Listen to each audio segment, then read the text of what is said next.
1.5% of GDP. The priorities centered on continued economic recovery, social services, and infrastructure development. Now, finally, the 2024 budget, which is the last budget we had, reached approximately $11.64 billion with a sustained deficit of 1.5% of GDP. The government outlined priorities in economic transformation, infrastructure development, and social services. When payroll market rates are factored in, the 2023 and 2024 budgets' real values are estimated at between $5.5 billion and $6 billion.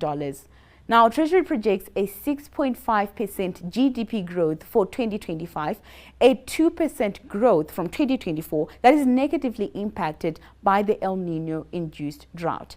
This year's pre-budget consultations saw ministers submit budgetary requests exceeding 700 billion Zimbabwean dollars, significantly higher than the Treasury's 140 billion Zimbabwean dollar ceiling, that's equivalent to 18% of the GDP.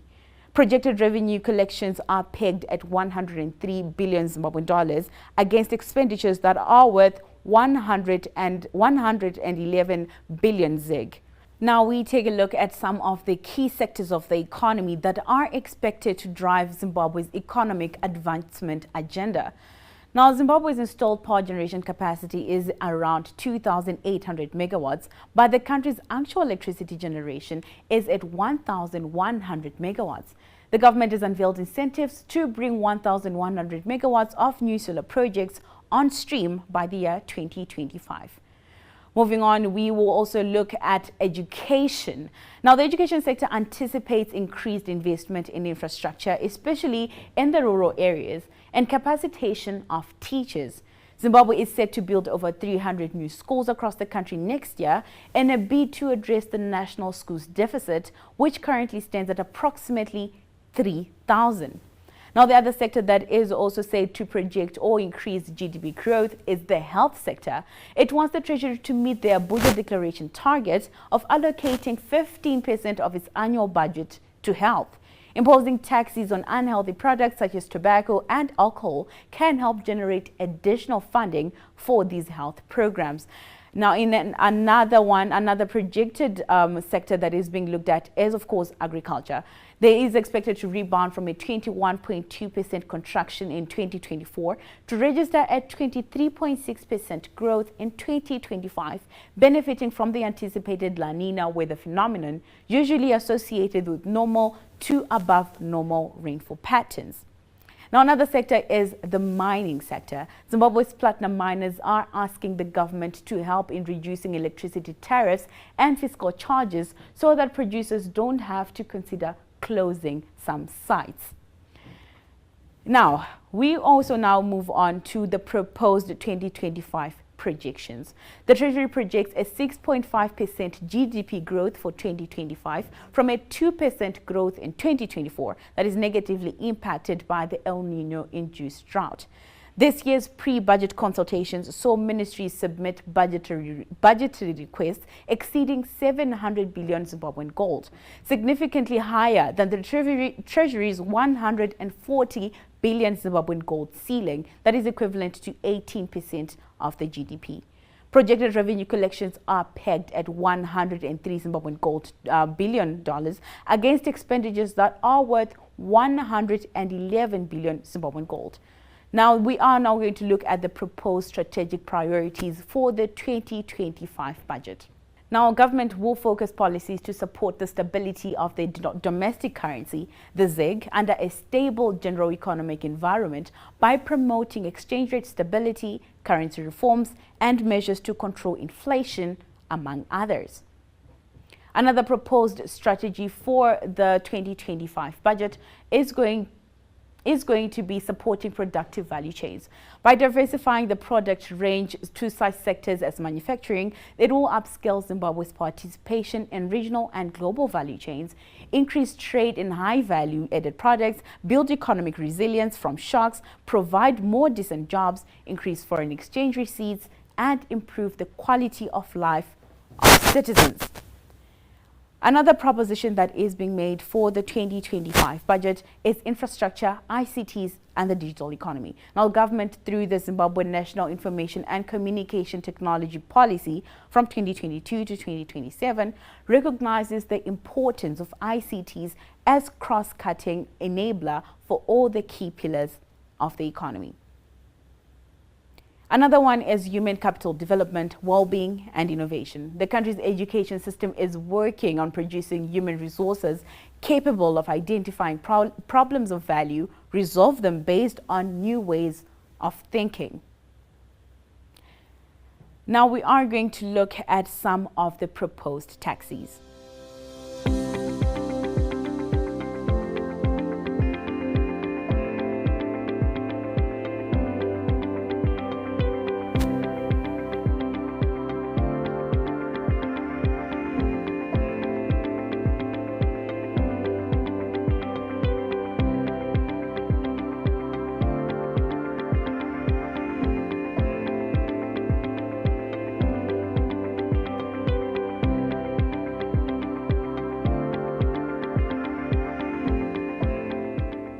Now we'll wait to hear the official budget presentation by Finance Minister Mthuli Ncube, and we are going to have analysts in studio to help us analyze this budget and see whether it's going to align with what he has proposed or what the budget is going to really look like. Faith Nyaude, thank you for that analysis. Now, for more insights, a capable panel of experts are on standby in Studio 1. Don't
Sending and receiving money has never been easier with Unayo, a secure digital platform powered by Stanbic Bank Zimbabwe.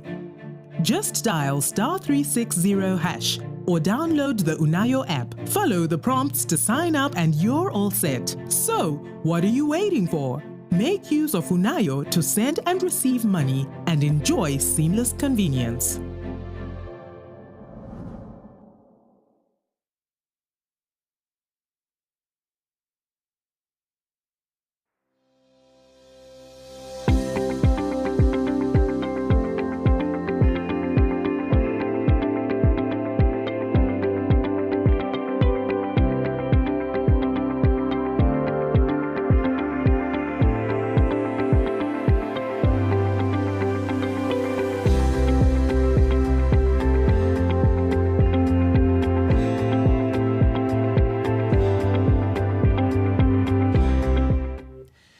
You are watching Beyond the Dollar as we bring to you a live broadcast of the 2025 national budget. We are coming to you, of course, right here from our ZTN studios in Zimbabwe's capital, Harare. And of course, we're taking a look at some visuals from Zimbabwe's new parliament, of course, there in Mount Hampton, and visuals there, of course, of His Excellency, the President of Zimbabwe, President Emmerson Dambudzo Mnangagwa, making way into parliament. Now, I've got with me in studio a capable panel of experts to help us dissect some key issues of relevance where this conversation is concerned. And I've got with me Toko Rujidzo, Zim Women's Resource Center Executive Director. I've also got Kudakwashe Taimo, an economic analyst. Hello, Toko. Hello, Kuda, and welcome to Beyond the Dollar. Hi, Eden. Hi, Eben. Fantastic. Good to be here. Fantastic, fantastic. Now, what are your expectations? I'll start with you, Toko. We have high expectations. Like we did in 2024, we hope there will be improvement in allocations to the health sector. We know the health situation in Zimbabwe is critical. Looking at services, looking at drugs, looking at the personnel themselves, the health personnel, and we hope there will be resources that go in there. When there was the budget seminar in Bulawayo, the chairperson of the Women's Parliamentary Caucus re-emphasized the need to get more resources put into the health sector, the education sector as well, especially BIM. BIM is operational, but it's limited. It needs to be expanded and ensure, especially the girl child is able to go throughout her education right up to tertiary level and beyond. So those are the two major areas. And then the third area that we are hoping that there will be an increase in the budget is the agricultural sector, especially looking at livelihoods, looking at food security. We know with El Nino, a large percentage of people are living with subsection 1 of Section 28 of the Public Finance Management Act, Chapter 22, subsection 19, and paragraph M of Section 2, subsection 1 of the Public Finance Management General Amendment Regulations 2021, number 1, published in Statutory Instrument 127A of 2021, provides that every year the Minister responsible for Finance must present to the National Assembly a statement of the estimated revenues and expenditures of the government in the next financial year. In compliance with these provisions, Mr. Speaker, I therefore move that leave be granted to present a statement of the estimated revenues and expenditures of the Republic of Zimbabwe for the 2025 financial year and to make provisions for matters ancillary and incidental to this purpose. Mr. Speaker, the year 2024 has been an extraordinary year, presenting both challenges and opportunities. The challenges have impacted on the economy, the people's lives, and progress towards achieving the nation's Vision 2030 of becoming an upper-middle income society. The economy has therefore shown remarkable resilience, reflecting government's successful implementation of strategic reforms and policies since 2018 through the Transitional Stabilization Program, TSP, and the National Development Strategy 1, NDS1, which is coming to an end at the end of 2025. However, there is still need to entrench economic resilience, especially against climate change and volatility of commodity prices. Hence the theme of the 2025 national budget of building resilience for sustained economic transformation. Before I go into the details of the budget, let me convey my gratitude to His Excellency, the President, Comrade Dr. E.D. Mnangagwa, for his leadership, guidance, and wisdom in the formulation of this budget. I also want to recognize the valuable inputs from the two Vice Presidents, Honorable General Retired Dr. C.G. D.N. Chiwenga and Honorable Colonel Retired KCD Mohadi, as well as colleague ministers who are present in this House. Mr. Speaker, your inputs, together with the Parliamentary Portfolio Committee on Budget, Finance and Investment Promotion and other parliamentary committees, individual parliamentarians, government departments, industry, development partners, academia, civil society, bankers, the youth, women, small-scale entrepreneurs, among others, went a long way in shaping this budget. Please allow me now to turn to the details of the 2025 national budget. Let me begin with economic developments, Mr. Speaker. The subdued global economic performance during 2024 is having a negative impact on the domestic economy through lower international mineral commodity prices, except for gold, but also experiencing high borrowing costs. Let me turn specifically to the global economy. Mr. Speaker, sir, global economic growth is projected to hold steady at 3.2% in 2024 and 2025, respectively, according to the October 2024 IMF World Economic Outlook projections. This is due to the slowdown in economic activity across advanced economies and emerging markets.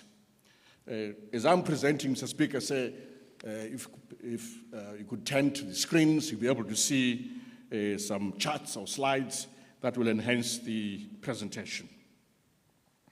So from that slide, you can see various countries and their growth projections for 2025. Downside risks such as climate change, volatile global financial markets, escalating conflicts, heightened policy uncertainty, and increased protectionist measures have the potential to hold back global growth going forward.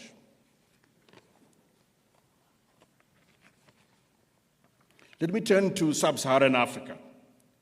The Sub-Saharan Africa region will grow by 3.6% in 2024 and is projected to grow by 4.2% in 2025, reflecting a bullish outlook for the region. This is largely on account of gradual improvements in supply chains and the recovery from the negative effects of earlier weather shocks. You can see a slide there showing the various Sub-Saharan African countries. Mr. Speaker, real GDP growth in Southern Africa, in the SADC region specifically, is projected at 2.5% and 3.3% in 2024 and 2025 respectively.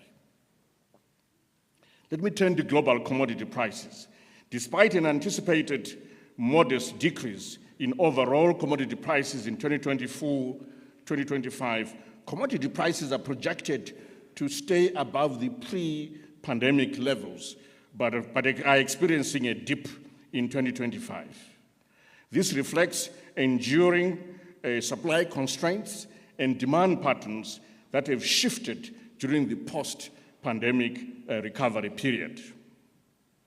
I now turn to the domestic economy, looking at growth. Mr. Speaker, the domestic economy is still projected to record a GDP growth rate of 2% in 2024 on account of the impact of the El Nino-induced drought. However, the agricultural sector, which was initially projected to contract by as much as 21%, is now expected to contract by minus 15% on account of a better than anticipated output on wheat and the dairy sector. On the screen, various sectors of the economy. It's all small letters, but those who have a quick eye will be able to see that most sectors, Mr. Speaker, in fact, all sectors except agriculture for this year are showing a positive rate of growth. And into 2025, all sectors will record a positive rate of growth. In the outlook, economic growth is now projected at 6% in 2025. The anticipated La Nina weather phenomenon, usually associated with normal to above normal rainfall, is going to be a major driver of growth in agriculture and electricity generation. Mr. Speaker, the 2025 economic growth projections are underpinned by the following broad assumptions. One, a normal to above normal rainfall, which is expected to result in increased agricultural production. Two, a stable exchange rate and low inflation, providing a stable macroeconomic environment and a conducive environment for doing business. Three, tight fiscal and monetary policies being implemented. The attainment of the projected 6% economic growth in 2025 will result in Zimbabwe being one of the fastest growing economies in the region next year. Mr. Speaker, sir, we continue to innovate as government in trying to assess the state of the economy. So we've developed a composite indicator of economic activity. So the Ministry of Finance, Economic Development and Investment Promotion, in collaboration with the Reserve Bank of Zimbabwe, has developed a composite indicator of economic activity to enhance economic monitoring using high-frequency data. And there's a chart on the screen showing this index, which is in red, and what you have in blue there is the GDP figure. This index of measuring economic activity complements quarterly GDP figures by providing a comprehensive picture of the economy's performance frequently, and this is critical for urgent or urgent and critical policy making and decision making. Let me turn to the foreign currency receipts. The country's external sector position has remained resilient, as reflected by a notable increase in foreign currency receipts, which rose by 17.9% to $10 billion during the first 9 months of 2024. This was from $8.5 billion that was received during the same period last year in 2023. Let me turn to the balance of payments development and outlook. Mr. Speaker, sir, preliminary estimates indicate that the current account balance recorded a surplus of $227 million in the first 9 months of 2024, a significant improvement from a surplus of $59.4 million that was recorded in the same period last year. To year end, the current account position is projected to record a surplus of $150.5 million and further improving to $277.4 million in 2025. This is driven mainly by the resilient diaspora remittances and as well as the projected narrowing of the direct trade deficit. Let me turn to the inflation profile, Mr. Speaker. Mr. Speaker, prices for goods and services have relatively been stable following the introduction of the Zimbabwe gold currency, the ZiG, on the 5th of April 2024. Month-on-month, ZiG inflation declined by minus 2.4% in May 2024 and averaged 0% in the second quarter of the year. We have a chart there showing the inflation profile. However, inflation pressures emerged in August to October in 2024, attributable to a surge in parallel market foreign exchange rate activities, which worsened inflation expectations. Consequently, the Reserve Bank and its Monetary Policy Committee implemented stabilization measures, which included increasing the bank policy rate and standardizing statutory reserve requirements for deposits. The Monetary Policy Committee and the Reserve Bank also allowed greater exchange rate flexibility and reduced the limit on foreign exchange individuals can take out of the country. The local currency also depreciated, while the amount that can be taken out of the country was also reduced. These measures have had a positive impact, as both the official and the parallel exchange rates have stabilized.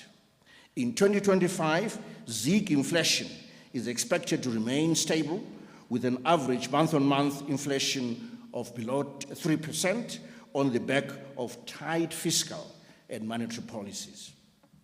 Let me turn to the public finance development and outlook to the end of 2024, Mr. Speaker. Mr. Speaker, in terms of the performance during the first 9 months of the year, total revenue collections amounted to 62.4 billion ZiG against expenditures of 66.5 billion ZiG.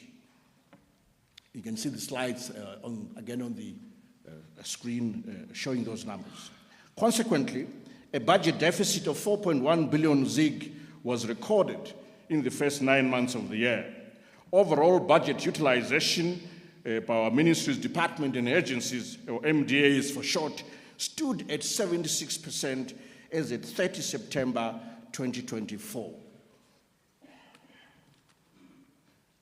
Taking into account recent developments in the foreign exchange market and civil servant salary reviews, total revenue collections to year-end are projected at 110.7 billion ZiG, or 17% of GDP, while expenditures are expected to be 119.97 billion ZiG, which is 18.4% of GDP, resulting in a projected deficit of 9.3 billion ZiG, which is equivalent of minus 1.4% of GDP. Let me turn to the public debt situation. Mr. Speaker said the nominal stock of total public and publicly guaranteed debt as of the end of September 2024 amounted to 524 billion ZiG, broken down as follows: external debt at 307 billion ZiG and domestic debt at 218 billion ZiG. In real terms, the total debt stood at $21.1 billion as at end of 2024, of which external debt amounted to $12.3 billion and domestic debt amounted to $8.7 billion. I now turn to the 2025 macroeconomic fiscal framework. Mr. Speaker, in line with the projected GDP growth of 6% during 2025, revenue collections are estimated at 270.3 billion ZiG, which is 19.6% of GDP, comprising 218.2 billion tax revenues and 52.1 billion non-tax revenues.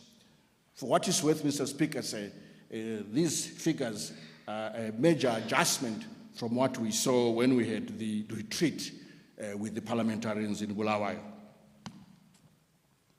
The 2025 fiscal framework therefore provides for overall expenditures of 276.4 billion ZiG, or 20.1% of GDP, with recurrent expenditures of 236.8 billion, or 17.2% of GDP, and acquisition of financial and non-financial assets, which really means capital expenditure, is set at 39.6 billion ZiG, which is about 2.9% of GDP. In US dollar terms, the fiscal framework translates to revenues of $7.5 billion and expenditures of $7.7 billion. Let me turn to the vote allocations, Mr. Speaker. During the 2025 national budget formulation stage, ministries, departments, and agencies, MDAs, submitted total bids of over 700 billion ZiG against an available budget envelope of 276.4 billion ZiG. This is more than double the ceiling of revenue collection capacity of 19.6% of GDP. The available resource envelope was allocated among the ministries, departments, and agencies as follows, and you see the slide on the screen, but I'll go through these one by one if they're too small to see. Let me turn to the issue of budget financing.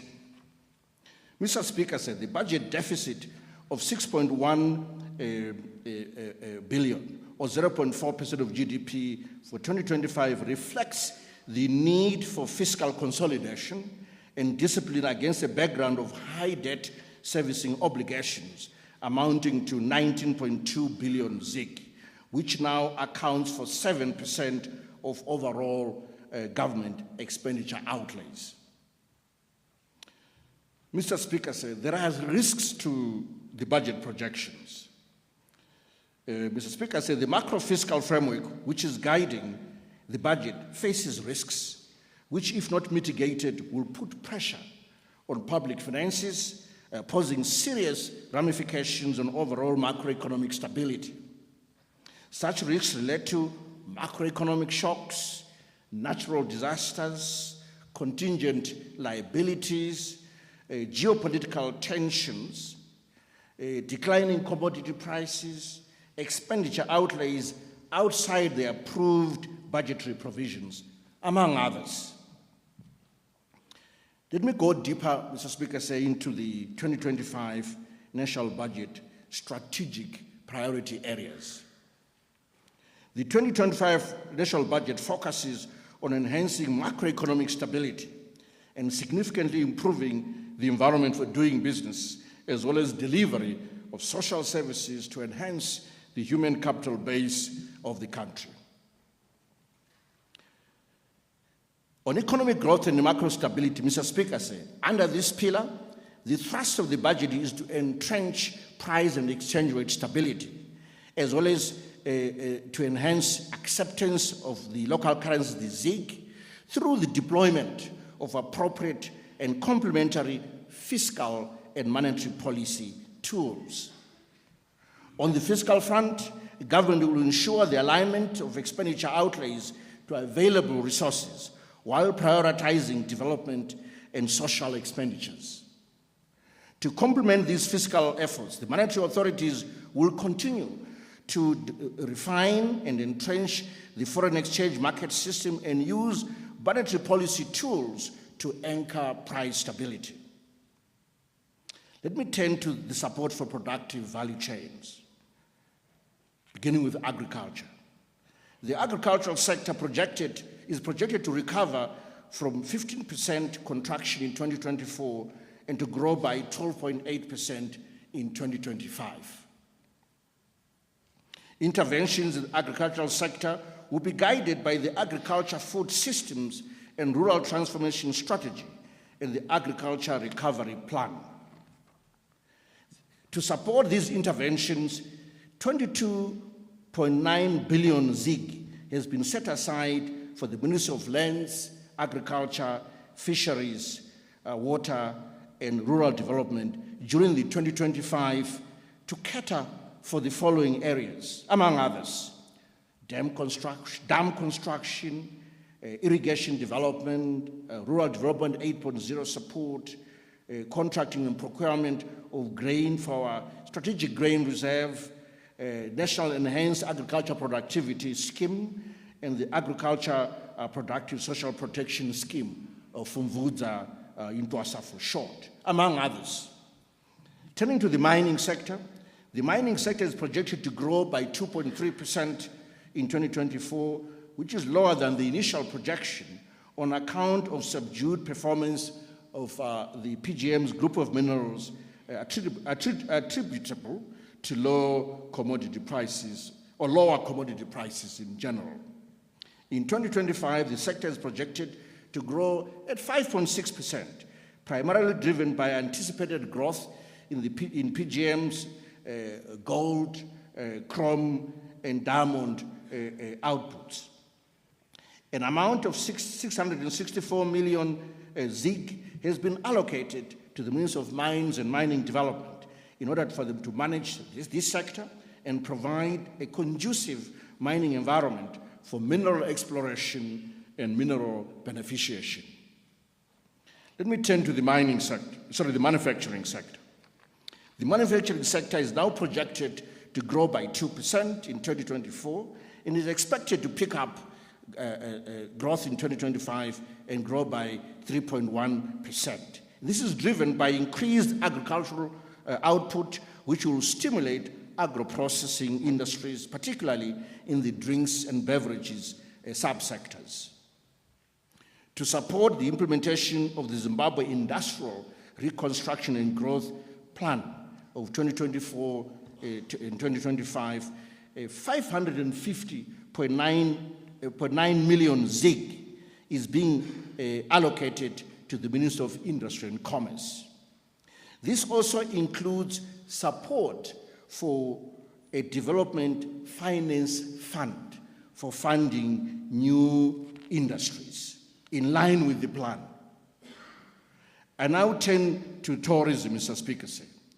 The tourism industry is projected to grow by 4.3% in 2025, benefiting from enhanced visa facilitation, investments in tourism infrastructure, the housing of both domestic and the hosting of both domestic and international events, as well as tourism product diversification.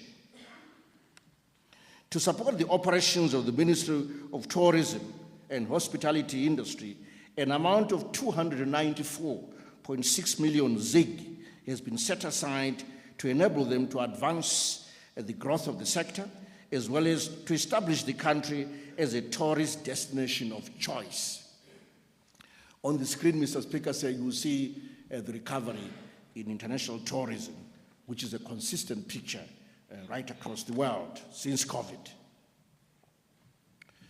Let me turn to climate. The Zimbabwe National Climate Change Adaptation Plan, NAP of 2024 to 2030, paves the way for the implementation of suitable adaptation measures to reduce the country's vulnerability to climate change in line with the National Development Contributions, NDCs. Therefore, the 2025 national budget has set aside 516.8 million ZiG for the Ministry of Environment, Climate and Wildlife to implement the following: the hosting of COP 2015 of the Ramsar Convention, and the SADC Transfrontier Conservation Summit, the Presidential Legacy Forest Project, the restoration of wetlands, also to facilitate the rehabilitation of degraded land in mining areas. And finally, resources are being set aside for upgrading of Zimpac's infrastructure. Let me turn to infrastructure, ICT, and the whole digital economy agenda. Mr. Speaker, during 2025, outlays under the Public Sector Infrastructure Investment Program seeks to address infrastructure gaps in support of sustainable economic growth without putting pressure on stability of the domestic currency. The targeted projects will maximize synergies between sectors, positively impact on productivity, building resilience, allowing the country to seize opportunities and innovate in a rapidly evolving global landscape. Therefore, resources amounting to 58.6 billion ZiG will be availed towards infrastructure investment inclusive of intergovernmental fiscal transfers, or devolution funds for short, which will be broken down as follows. So budget revenues of 28.4 billion, and then development partner support of $31.9 million US, equivalent to 1.2 billion ZiG.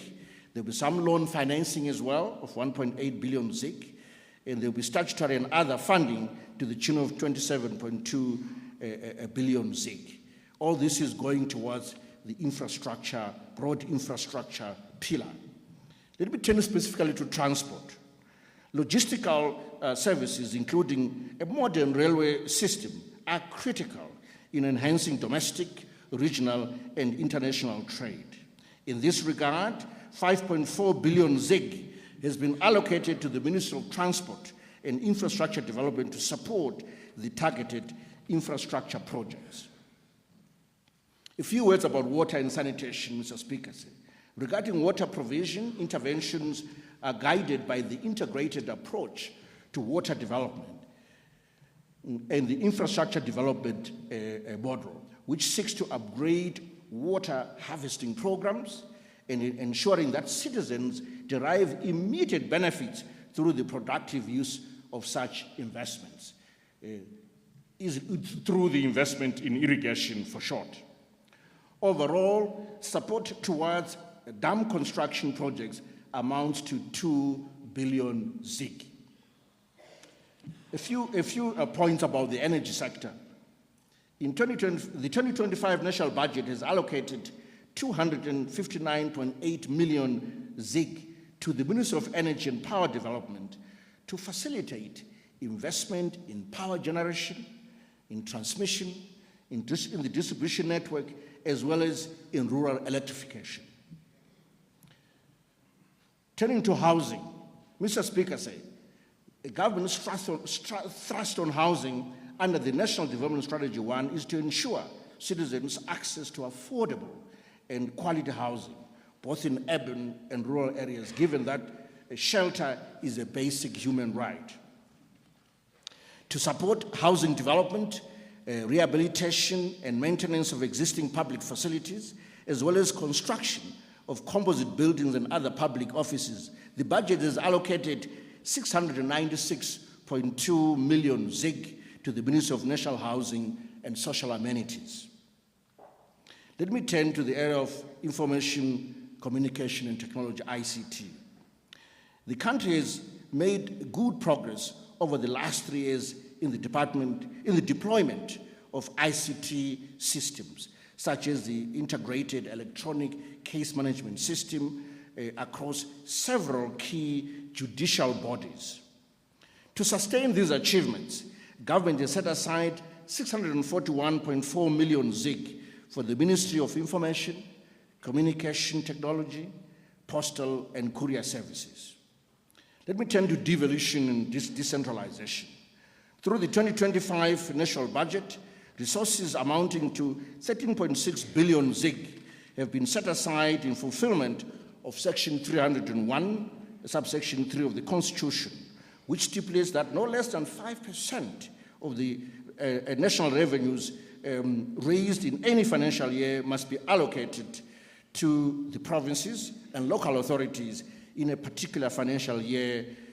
In a particular financial year.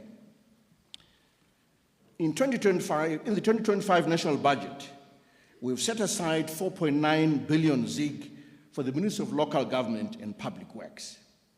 This allocation includes resources for the refurbishment and construction of government buildings and urban renewal, capacitation of local authorities to enhance risk and disaster preparedness, as well as alignment of local government legislation. Let me turn to the area of youth, sports, arts, and culture. Mr. Speaker, the 2025 national budget will prioritize the development of youth and empowerment programs by allocating 1.02 billion ZiG to the Ministry of Youth Empowerment, Development, and Vocational Training through the capitalization of empowerment institutions as follows. The Youth Empowerment Bank with 77.4 million ZiG, the National Venture Capital Company of Zimbabwe, 108 million ZiG, the Small to Medium Enterprise Development Corporation with 130 million ZiG. In addition, 888.4 million ZiG has been allocated to the Ministry of Sports, Recreation, Arts and Culture to support sports, arts and culture sectors. This includes a provision of $1 million for preparations and participation of the Zimbabwe national football team, otherwise known as the Warriors, for the 2025 African Cup of Nations, AFCON, which is set for December 2025 in Morocco. This also includes resources for establishing and equipping of 2 public film studios in Harare and Bulawayo. Let me turn to the issue of gender equity, SMEs, and also veterans of the liberation struggle. To facilitate the empowerment programs and projects of the marginalized sections of the community, including women and the SMEs, the budget has made a provision of 1.02 billion ZiG for the Ministry of Women's Affairs, Community and Small and Medium Enterprises. These supports include capitalization of the following empowerment institutions. The Zimbabwe Women's Microfinance Bank, 130 million ZiG. The SMEDCO, I've already mentioned that one, and the National Venture Fund has also been mentioned. And these also do a lot in support of our female entrepreneurs. An amount of 807 million ZiG has been allocated to the Ministry of Veterans of the Liberation Struggle affairs to support both monetary and non-monetary initiatives designed to provide for their welfare and to promote self-sufficiency and economic independence among veterans and their families. Let me turn to the issue of human capital development, well-being, and touch on innovation as well. Priority under the health sector, in fact, I'm going to start with health, Mr. Speaker, sir. Priority under the health sector is centered on universal access to health services through the provision of quality health services inclusive of medicines, manpower, and a conducive working environment.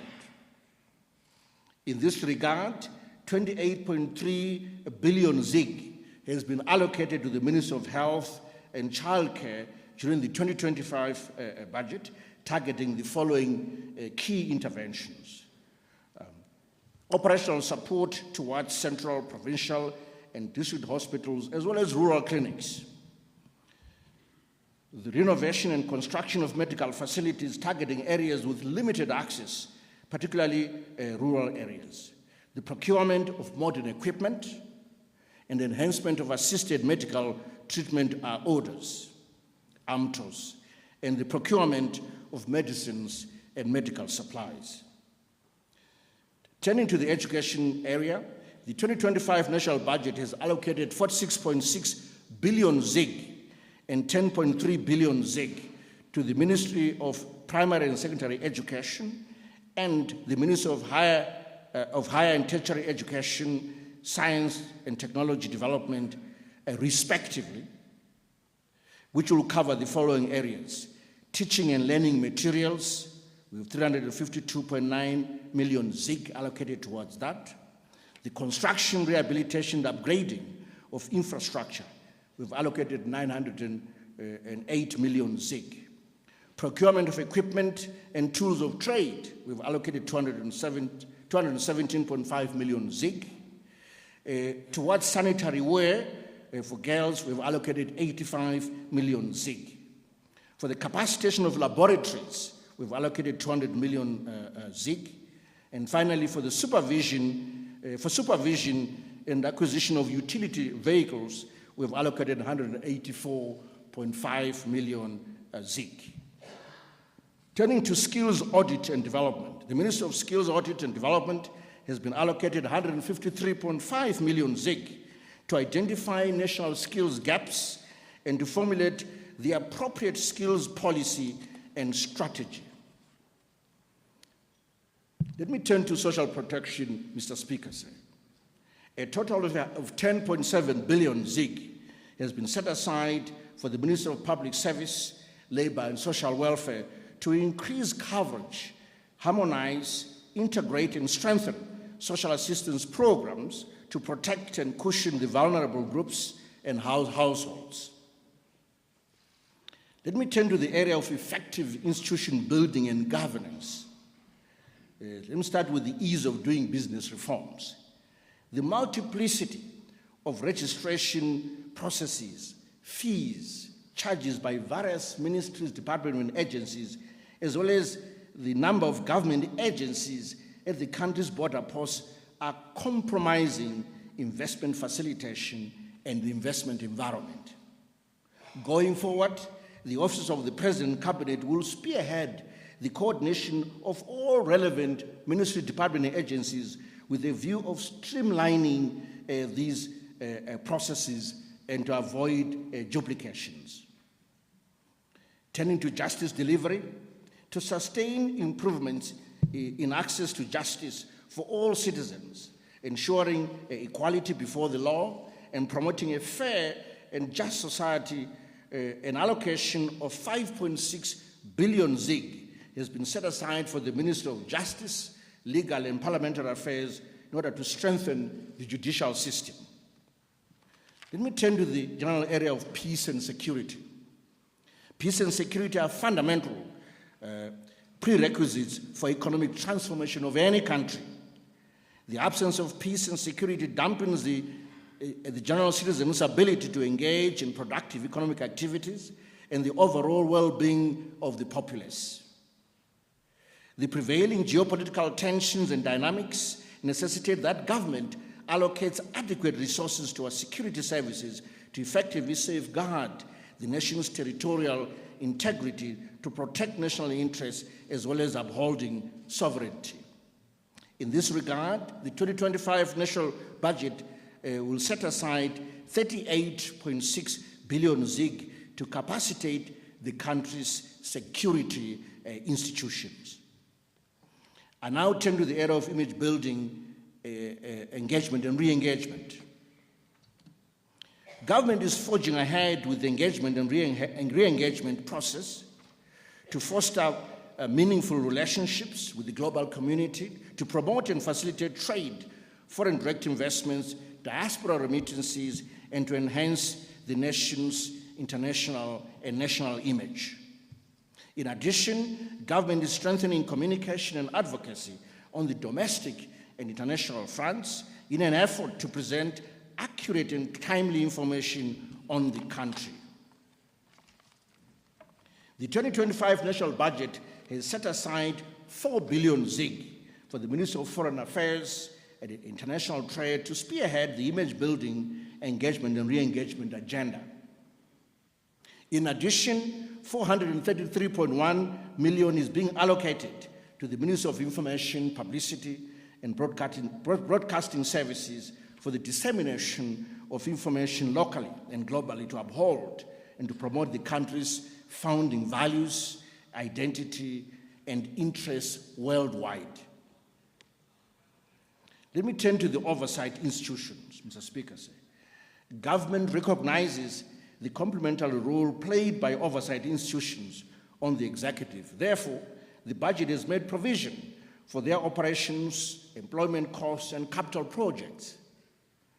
Let me turn to the Parliament of Zimbabwe.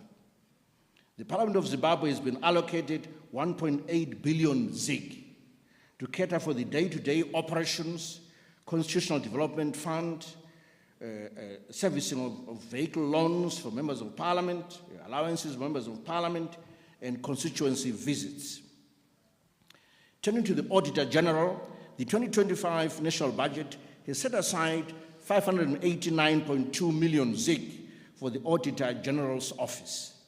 This will go towards employment costs, tools of trade, rehabilitation, upgrading of their workspace, as well as training and development. Turning to other institutions, Mr. Speaker, the rest of other independent institutions have been allocated resources as follows. The Public Service Commission, 10.7 billion ZiG. Judicial Services Commission, 1.3 billion ZiG. The Health Service Commission has been allocated 164.8 million ZiG. Office of the Attorney General allocated 218.7 million ZiG. The Council of Chiefs, 196.4 million ZiG. The Zimbabwe Human Rights Commission, 176.3 million ZiG. The National Prosecuting Authority allocated 460.5 million ZiG. The Zimbabwe Anti-Corruption Commission allocated 236.2 million ZiG. The Zimbabwe Electoral Commission, 467.4 million ZiG. The Zimbabwe Gender Commission allocated 177.3 million ZiG. The Zimbabwe Land Commission has been allocated 194.2 million ZiG. And finally, the Zimbabwe Media Commission has been allocated 144.2 million ZiG. Mr. Speaker, I now turn to some revenue measures. And these are highlights. There's more in the longer official statement. Mr. Speaker, the revenue measures that I'm proposing seek to provide support to the productive sectors. They also want to provide incentives, adoption of an environment that is technology friendly, extend relief to taxpayers, incorporate micro and small enterprises into the tax base, as well as in enhancing efficiency in tax administration, thereby promoting taxpayer compliance.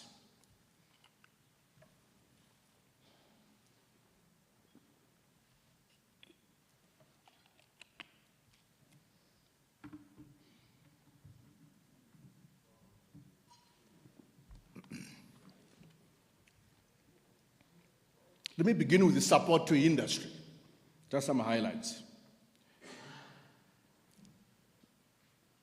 The first issue is on the suspension of duty on imported public service buses.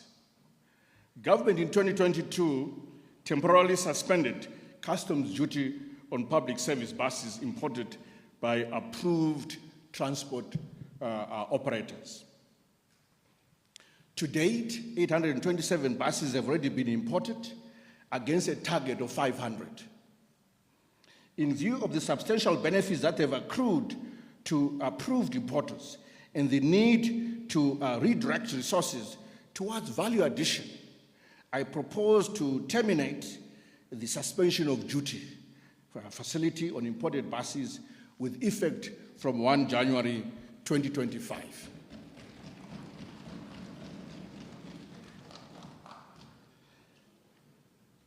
Mr. Speaker, the motor vehicle assembly subsector has been identified as a quick win value addition chain, mindful of the potential to transform completely knocked down and semi-knocked down kits to completely build units on the local market. In order to support the local assembly of motor vehicles, I propose to wholly suspend customs duty on semi-knocked down kits for a period of 2 years, beginning 1 January 2025.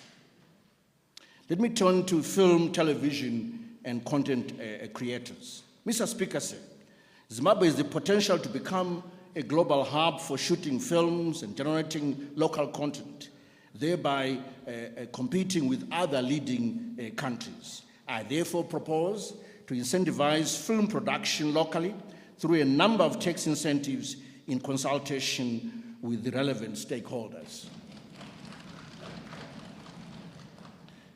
Let me turn to some revenue-enhancing measures. Mr. Speaker, you'll be aware that the betting industry is quite popular and is growing, as indicated by the proliferation of sports betting houses countrywide.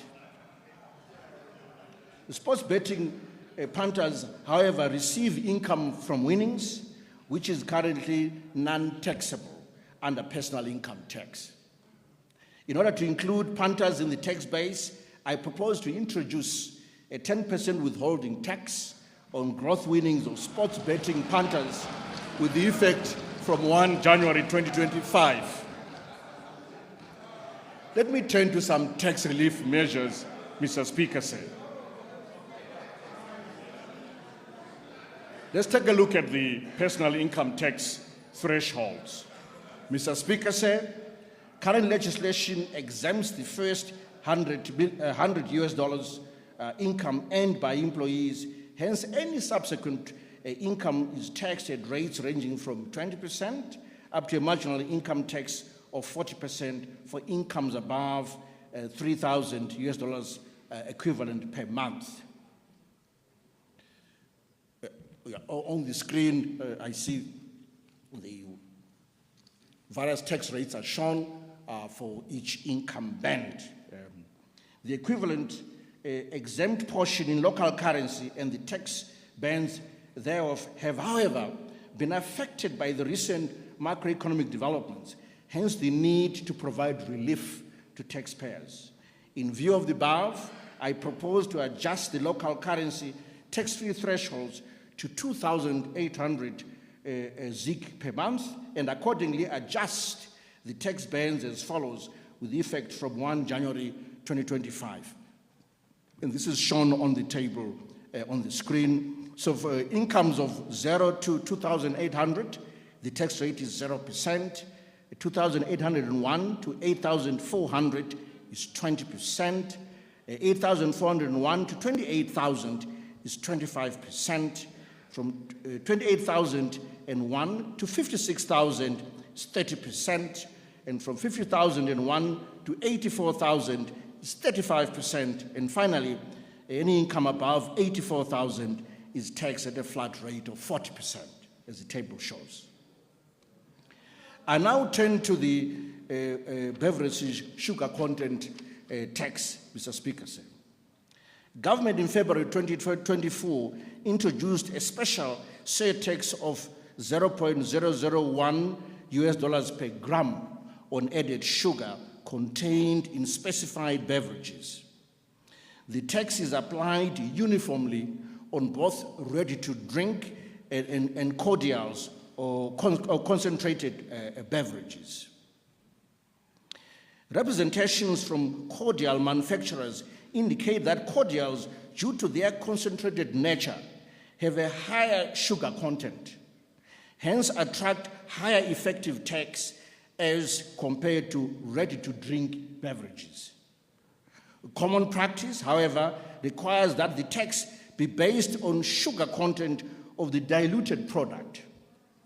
In order to create a level playing field between ready-to-drink and cordials, I propose to review the special surtax on beverages sugar content on cordials from $0.001 per gram to $0.0005 per gram, with effect from 1 January 2025. In other words, I'm proposing that we have the tax on concentrated drinks or cordials, as they are otherwise known. Let me turn to the VAT deferment for the energy sector. Current legislation provides for VAT deferment on capital equipment imported by operators in agriculture, aviation, health, manufacturing, and mining sectors, which has assisted operators to manage cash flows after huge capital outlays. I therefore propose to extend the facility to the energy sector with effect from 1 January 2025. Let me turn to the support for climate-friendly innovations, starting with electric motor vehicles, EV cars. Mr. Speaker said, electric motor vehicles attract customs duty of 40%, whilst electric tractors attract a duty of 0%. Cognizance of the need to promote use of eco-friendly vehicles, which will result in reduced carbon emissions, I propose to reduce customs duty on electric motor vehicles from 40% to 25%, with effect from 1 January 2025. In order to incentivize the use of electric vehicles, I propose to extend a rebate of duty on equipment used for setting up electric vehicle solar-powered charging stations imported by approved operators with effect from 1 January 2025. Let me turn to VAT on liquefied petroleum gas. In addition, I propose to exempt liquefied petroleum gas from value-added tax with effect from 1 January 2025 in order to reduce the cost of the product.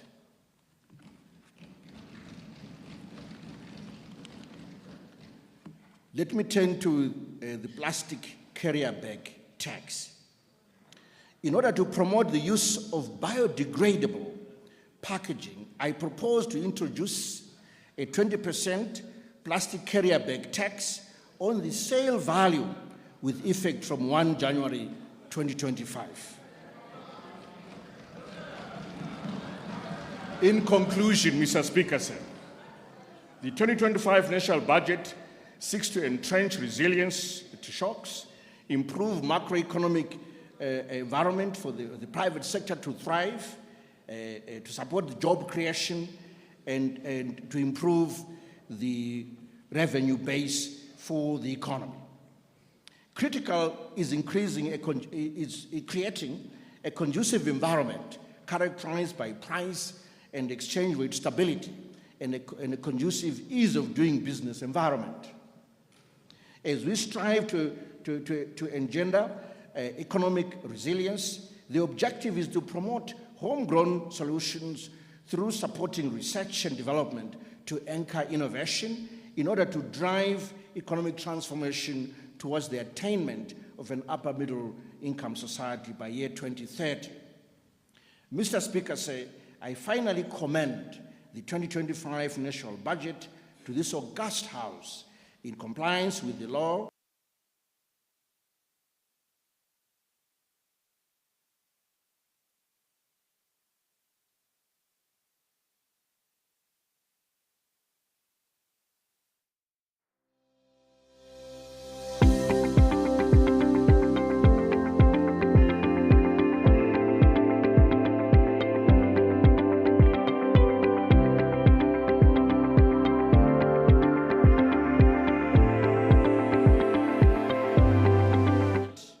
And the 2025 National Gender Budget. I thank you, Tinotenda, Siabonga, Twalumba, asante sana.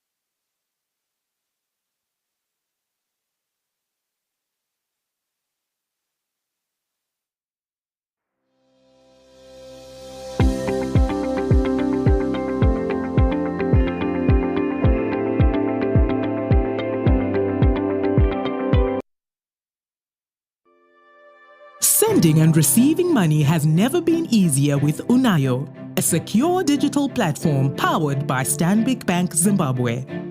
Just dial *360# or download the Unayo app. Follow the prompts to sign up and you're all set. So, what are you waiting for? Make use of Unayo to send and receive money and enjoy seamless convenience.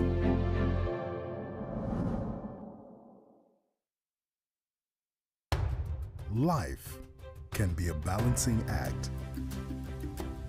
Sometimes you need support to keep moving forward.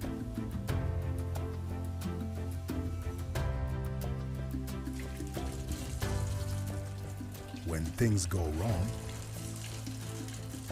you need a helping hand.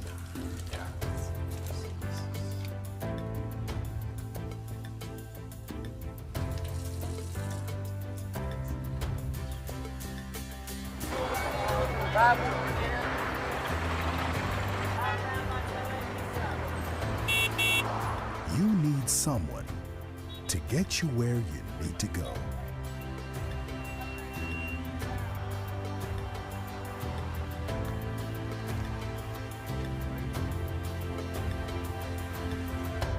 Zimnet, making life better. Sending and receiving money has never been easier with Unayo, a secure digital platform powered by Stanbic Bank Zimbabwe. Just dial *360# or download the Unayo app. Follow the prompts to sign up and you're all set. So, what are you waiting for?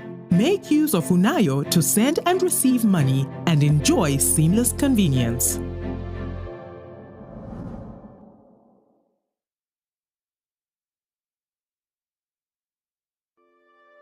Sending and receiving money has never been easier with Unayo, a secure digital platform powered by Stanbic Bank Zimbabwe. Just dial *360# or download the Unayo app. Follow the prompts to sign up and you're all set. So, what are you waiting for? Make use of Unayo to send and receive money and enjoy seamless convenience.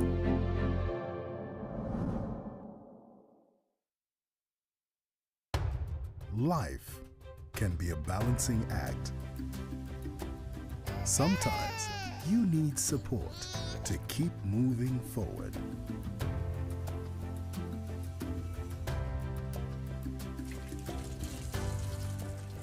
When things go wrong, you need a helping hand.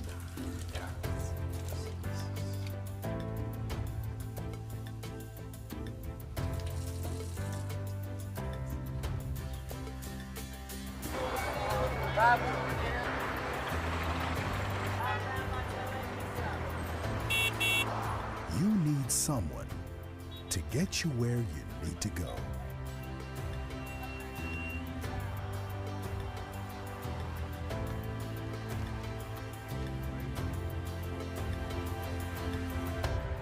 Zimnet, making life better.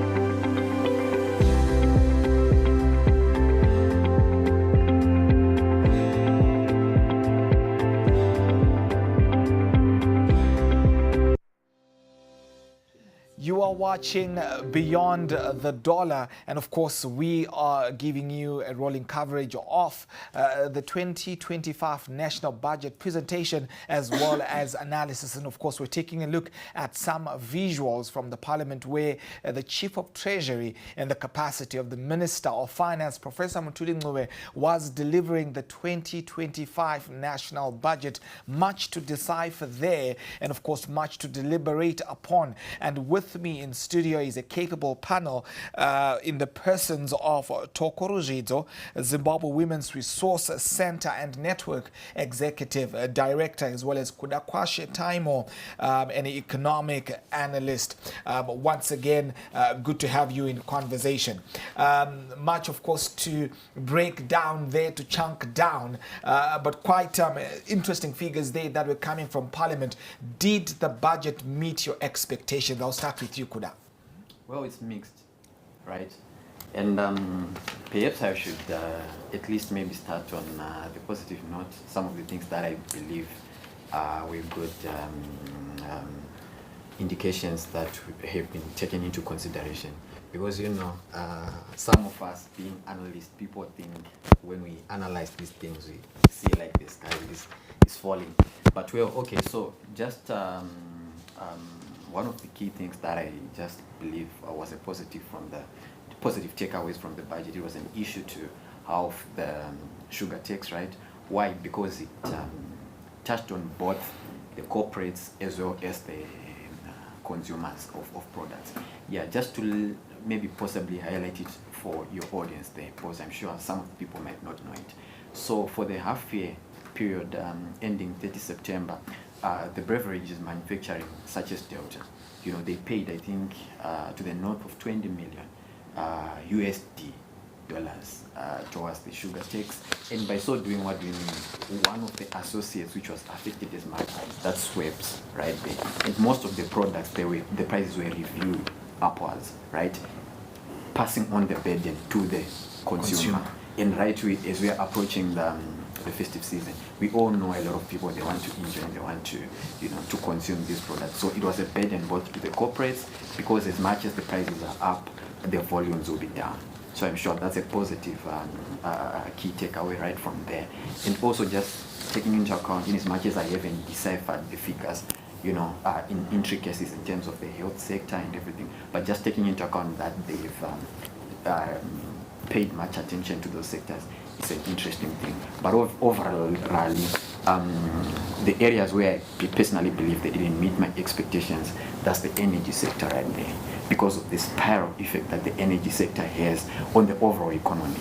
Talk of the mining sector, talk of all these key economies, right? They are running on power blackouts, and even the corporates that I was talking about.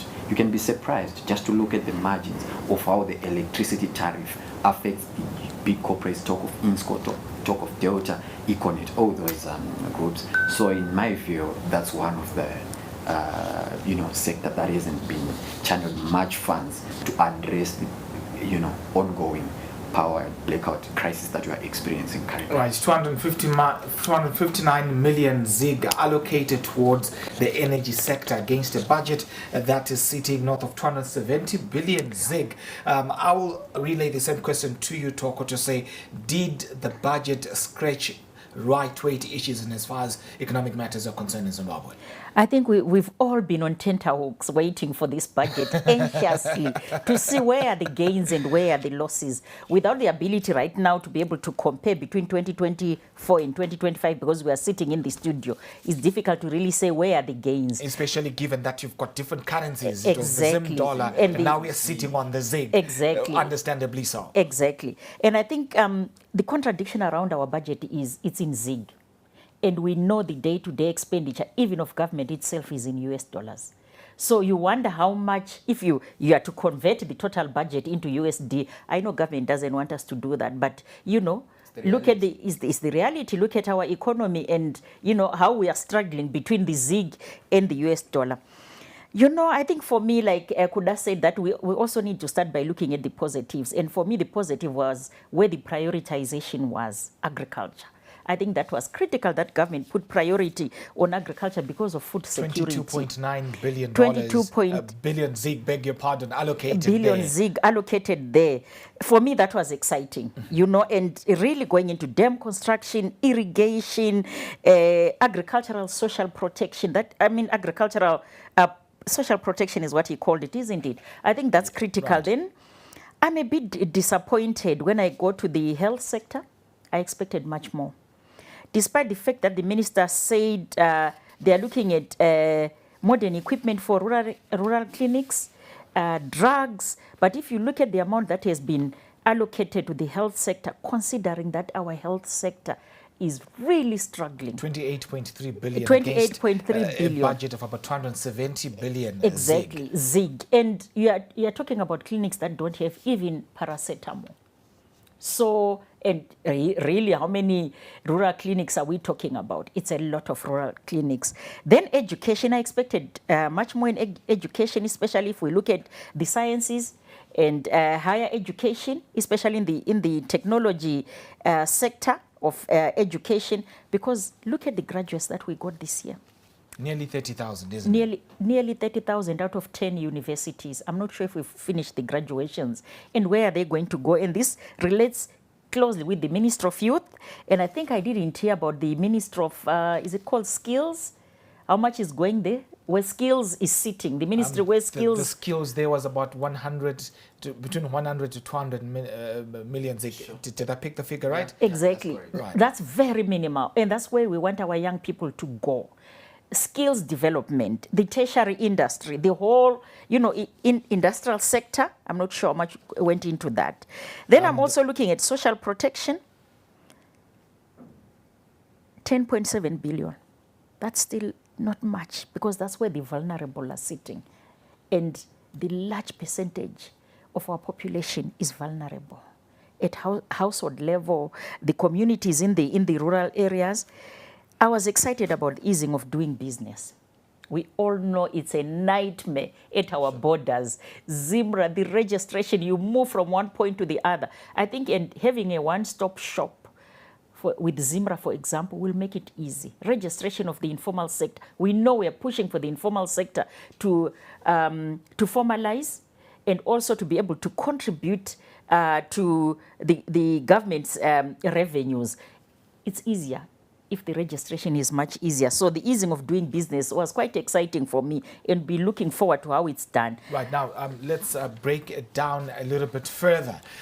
Infrastructure, a budget spend of 58.6 billion ZiG allocated there. And maybe just to rehash the size of the budget in US dollar terms, because over the past 5 years or so, we have hovered around the territory of about 5 billion United States dollars. But this one, according to what the minister did indicate, a figure there of about 7 billion US dollars that was indicated in the specific budget. Kuda, a spend of 58 billion ZiG that has been allocated there toward infrastructure against an overall budget of 270 billion ZiG, which is the equivalent of about 7.7 billion US dollars, according to what the minister said. Your take and your takeaways where that is concerned. Well, of course, in my view, why that figure seems to be a bit on the high end in terms of the USD value. It's simply issues to do with our local currency, right? All the people, the contractors that will be responsible for doing the infrastructure, when they are pricing to the government, obviously they put a big premium. Why? Because there is no certainty in terms of the current. I think actually last week, as I was actually in talks with one of our clients who is actually a contractor, they do the works, right? They pre-fund on themselves, and then the government will pay them maybe a month later or 2 months later. So simply because of that, they will the ticket size. They will just put a premium on the prices so that at whatever time that they will be paid, right? When they take into consideration their operations and whatever, they will be able to meet the budgets and in terms of everything that they will be able to do. But, well, just to conclude on it, is it a good thing? Well, yes, we all know. We need development in our infrastructure currently here in Zimbabwe, whether be it for the ease of doing trade or of any other reason, we need it. But I was just highlighting why it seems to be a spike in terms of the prices compared to the prior budget. To the prior budgets. Right. There would be the subject of the allocation toward women as well as other vulnerable groups. 1 billion ZiG allocated there against a budget of 270 billion ZiG. Your thoughts? A drop in the ocean. Especially when you look at the Women's Finance Bank, it's undercapitalized. There is need for better capitalization of the women's microfinance bank, if it's to support especially women in business. And we know a lot of women have gone into agriculture and are looking at upscaling and growing. We are looking at the whole manufacturing sector, value addition on the whole agricultural value chain. And the minister did speak to it. But I also want to add a point that we haven't referred to, the oversight role of Parliament. And I think for me, what is so crucial in this budget is accountability and transparency in the use of the government's resources or the budget itself. And just yesterday, the president was talking about corruption in the country. There are cracks. And it's so critical that these cracks are looked at. The oversight role of Parliament is critical for them to be able to track this budget and whether the resources are going to where they should go. And for us women, it's so crucial because if I was to look at beyond what has gone into the Ministry of Women's Affairs, if we are to look at what are the allocations in the different ministries, because the Ministry of Finance talks about the gender-related budget. If you are to track in Ministry of Agriculture, how much of that goes to women? How much of that goes to extension services that support women? You can only be able to look and review if you've got a tracking system. The oversight role of Parliament is put in place. So over and above the allocations to gender, I think more could have been done. We need to review and look at, do all these ministries, in their different ministries, is there an allocation that could add to the allocation that has gone to the Ministry of Women's Affairs? Are there any other allocations in the different ministries that are specific for women that could add the numbers? But it's a drop in the ocean. Right. In just 30 seconds, could I, as we round up, may you speak about the tax regime in place? Well, okay. Well, obviously, most of us, we thought the minister was going to say something about IMTT, right? In as much as we all want, right, in terms of incentive and promotion, the use of the electronic platforms.